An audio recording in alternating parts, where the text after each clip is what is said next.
iMix Linary.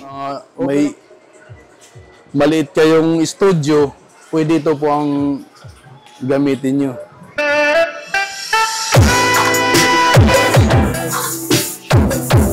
3 watts po yan lahat, kaya maano talaga yung ilaw niyan. Oo nga, makulay talaga, no? Bright, sobrang bright. Gusto nila ng mga pang-zumba, ito na po yun, hinahanap nyo.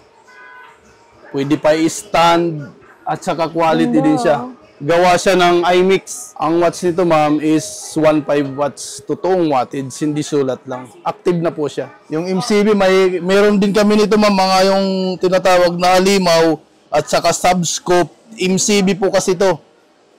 Tapos ito na po yung mga power amp natin na pangmalakasan. Ito po, mga Sakura, National Star, LX Pro, Concert. Itong mga speaker natin na pang bahay-bahay na pinaka-the best talaga. Concert. Tapos Crown, makikita nyo lang yan dito sa G3. Kibler na active. May ED din po kami nito at saka Alto. Meron din po kaming B3 nito na active. At saka sa mixer, ma'am, meron kami yan hanggang 24 channel. Kibler, meron din. Kompleto din naman.